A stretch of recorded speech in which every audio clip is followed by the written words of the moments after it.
Pod Art, bonjour et bienvenue à tous sur Juste un moment. Aujourd'hui, c'est la dernière émission de l'année 2019. Avant la pause de fin d'année, je vais vous présenter une ville française. À vous de trouver de quelle ville il s'agit. Vous allez voir qu'elle a un lien avec cette période de l'année. Mais avant de commencer, j'ai une annonce à faire. Vous me l'aviez demandé depuis la première émission.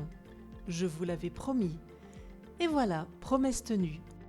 Je vous parle des transcriptions de mes émissions. Vous les trouvez dès maintenant sur justunmoment.ch. Mais il n'y a pas que les transcriptions.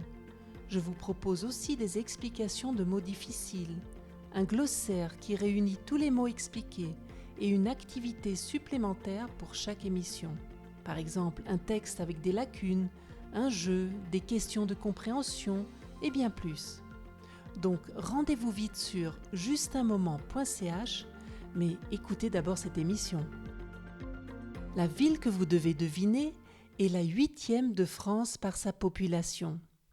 Cette ville se trouve dans une région qui a une histoire mouvementée. Cette région est réputée pour ses vins, particulièrement les vins blancs avec ou sans bulles. De Paris, vous mettez moins de 2 heures en TGV pour relier cette ville. Même si elle n'est pas aussi grande que Marseille, par exemple, elle est très importante au niveau international.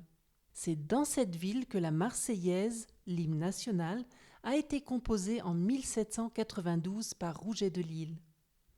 La ville a vu passer d'autres personnalités. Ainsi, l'imprimeur Johannes Gutenberg y a vécu au XVe siècle. Albert Schweitzer a également habité dans cette ville. Et Antoine de Saint-Exupéry y a fait son service militaire. De nos jours, les touristes se rendent dans cette ville pour admirer son centre historique, avec des constructions qui remontent au Moyen Âge.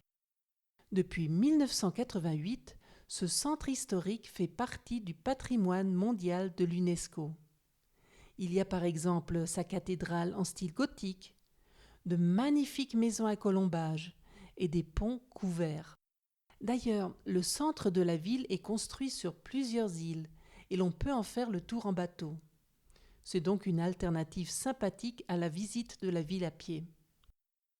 Finalement, la ville accueille en ce moment un marché de Noël qui est l'un des plus anciens d'Europe et la ville s'est donné le nom de capitale de Noël. Avez-vous trouvé de quelle ville je parle ? Laissez-moi vous donner un dernier indice.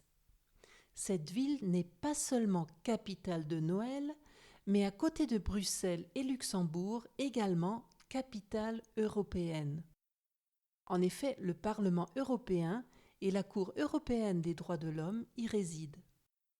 Maintenant, je crois que vous devriez avoir trouvé. Alors, notez la solution dans les commentaires. Et voilà pour aujourd'hui. N'oubliez pas de vous rendre sur justunmoment.ch où vous trouverez le tout nouvel accès aux transcriptions, explications de vocabulaire, glossaires et activités. Je vous souhaite de passer de très agréables fêtes de fin d'année. Nous nous retrouvons le 10 janvier sur Juste un moment pour la première émission de l'année 2020. D'ici là, rejoignez toute l'équipe de Pod Art Podcast sur Instagram et Facebook. À bientôt pour un autre moment ensemble.